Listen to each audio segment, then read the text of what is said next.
여러분 안녕하십니까? 뉴스데스크 제주입니다.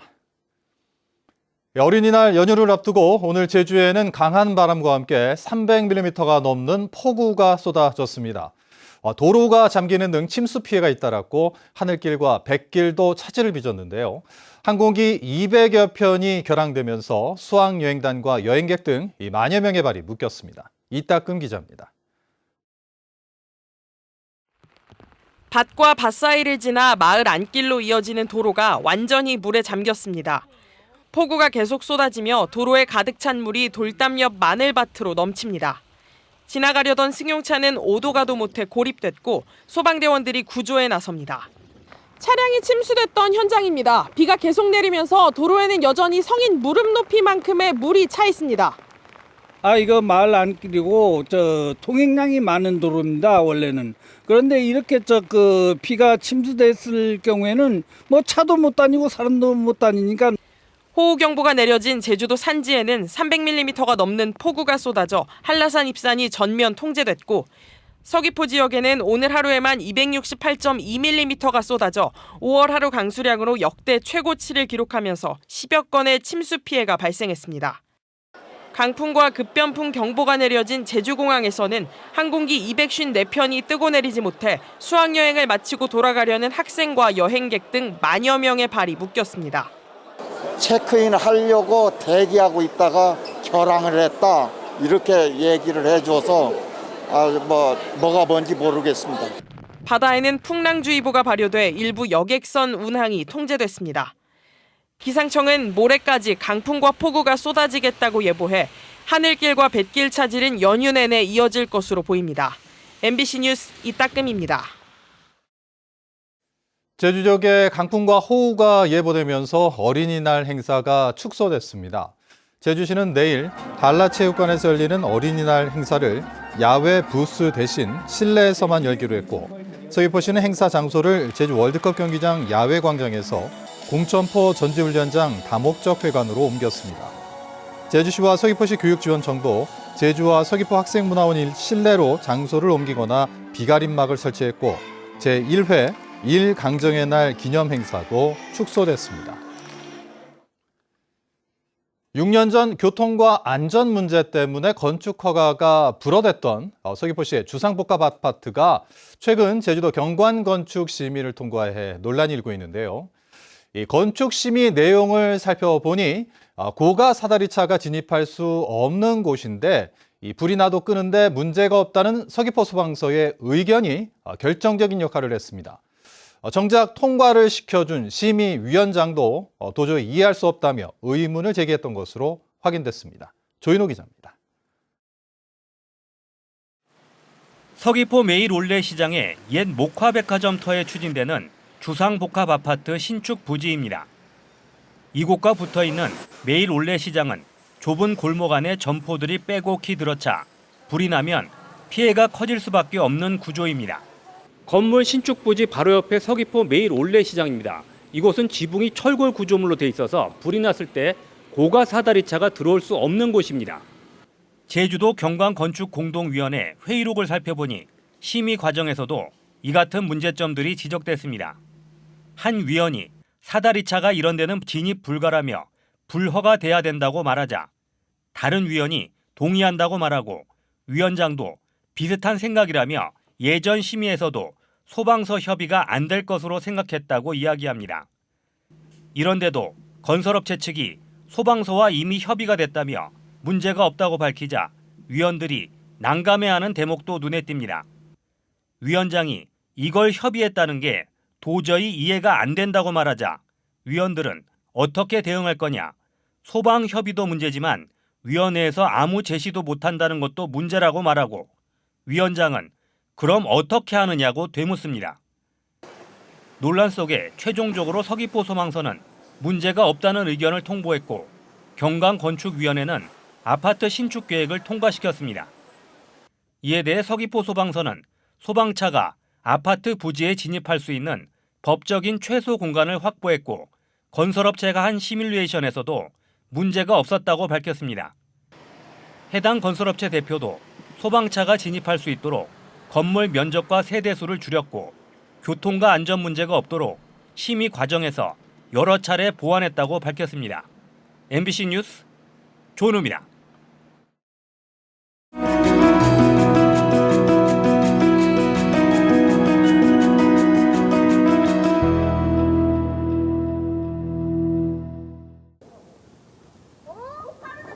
거리에서 찾는 뉴스 생각할 거리의 이소연입니다.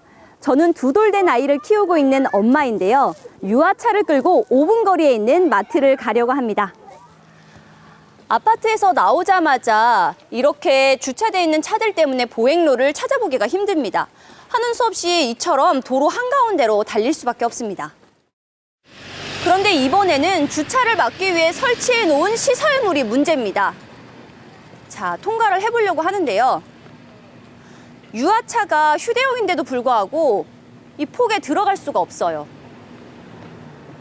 국토교통부 지침을 보면 교통약자의 보행 환경을 위해 인도폭은 최소 1.5m 이상을 확보해야 합니다.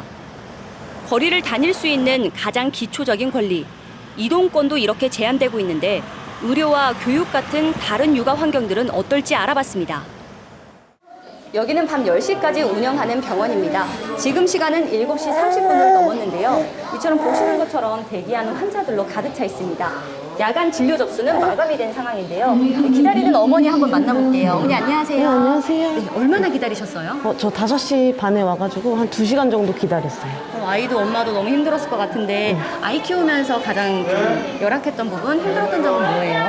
밤에 병원 갈 곳이 없다는 게 제일 걱정이고요.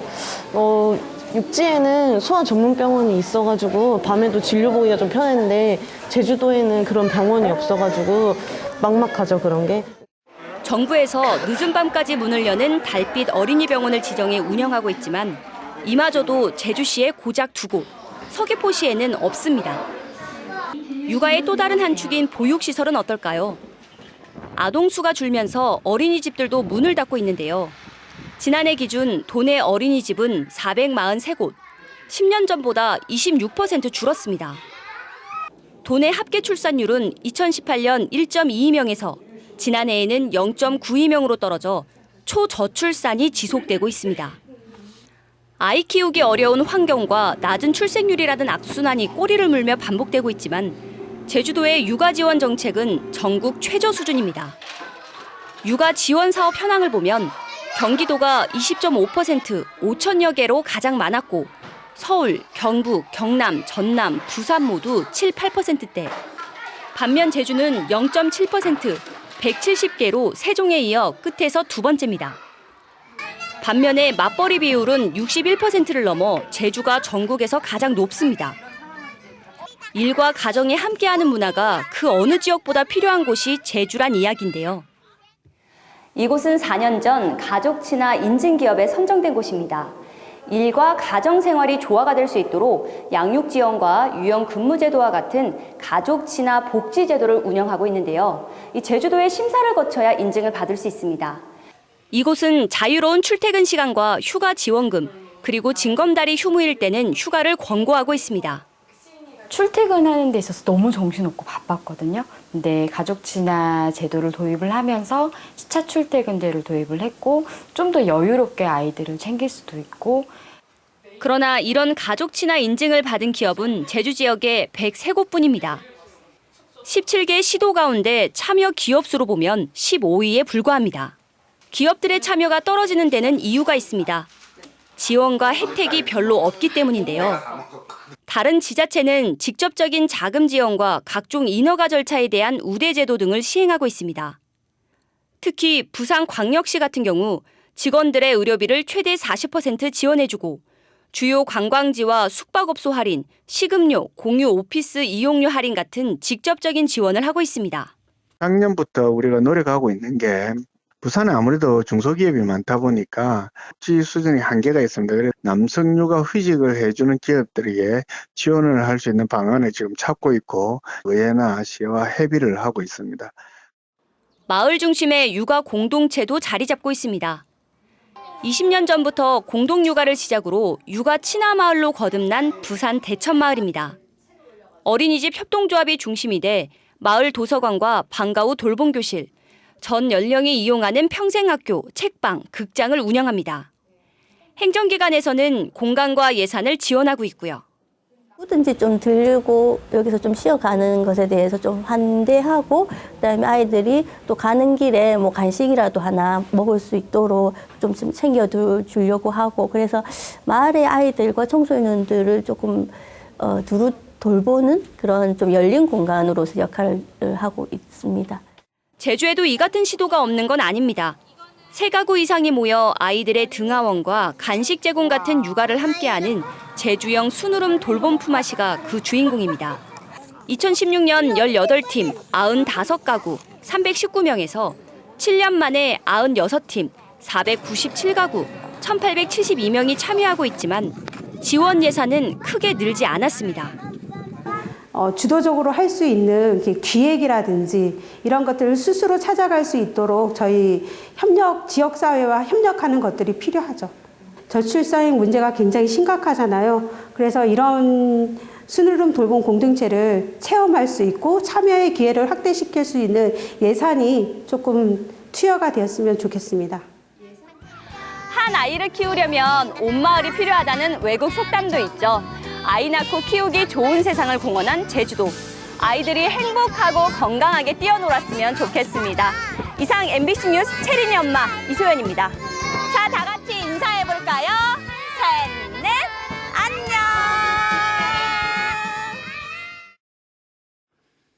대규모 태양광 발전 사업자도 풍력 발전처럼 수익의 일부를 공적 기금으로 납부하는 방안이 추진됩니다.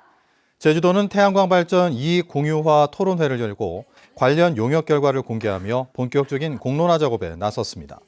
용역 보고서에는 풍력 발전과 같은 방식을 적용해 3메가와트가 넘는 태양광 발전 사업자의 경우 단기 순이익의 17.5%를 기부금 형태로 납부하는 방안이 제시됐습니다. 또 산업부 장관이 갖고 있는 3메가와트 이상 태양광 발전 사업 허가권을 제주도가 이양받을 필요가 있다고 지적했습니다.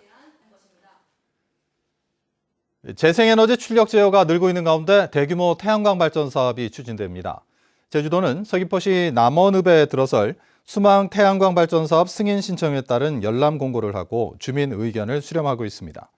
이 사업은 마라도의 2.5배인 73만 제곱미터 부지에 100메가와트 규모의 태양광 발전을 설치하는 내용을 담고 있습니다. 한편 제주에서는 풍력 발전에 이어 지난해부터 태양광 발전에까지 출력 제어가 확대된 가운데 대규모 발전 시설이 추가될 경우 출력 제어가 더 늘어날 것으로 우려되고 있습니다. 제주시 한경면 앞바다에 조성된 탐라 해상풍력 발전단지를 확대하는 방안이 제주도 심의를 통과했습니다.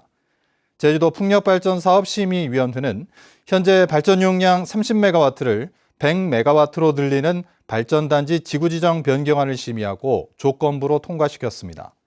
이에 따라 도의회의 지구지정 심의와 환경영향평가 등의 절차를 거치면 확장 사업을 추진할 수 있게 됩니다. 이번 결정으로 기존의 다른 풍력 사업자들도 확장을 추진할 수 있게 돼 공공주도의 풍력 개발이라는 제주도의 정책 취지가 무색해질 것이라는 우려가 나오고 있습니다. 일본 후쿠시마 원전오염수 해양 투기 저지를 위한 도내 6개 야당 공동 선전전이 서귀포 시내에서 열렸습니다. 이들은 약식 정당 연설회를 열고 원전 오염수가 일단 방류를 시작하면 이후 30년 동안 계속 해양 투기될 것이라며 이를 방조하는 윤석열 정부를 규탄한다고 밝혔습니다. 서귀포 경찰서는 골프장 인공호수에 빠진 골프공을 훔친 혐의로 60대 남성을 구속하고 훔친 골프공을 매입한 업자 등 3명도 입건했다고 밝혔습니다. 이들은 지난 2021년 12월부터 올해 5월까지 도내 골프장 20여 곳을 돌아다니며 인공호수에 빠진 골프공 15만여 개를 훔친 혐의를 받고 있습니다. 경찰 조사 결과 이들은 골프장 영업이 끝난 뒤 밤에 몰래 들어가 골프공을 훔쳐 이를 되팔아 3천만 원 상당의 부당 이득을 얻은 것으로 드러났습니다. 뉴스데스크 제주 마칩니다. 시청해주신 여러분 고맙습니다.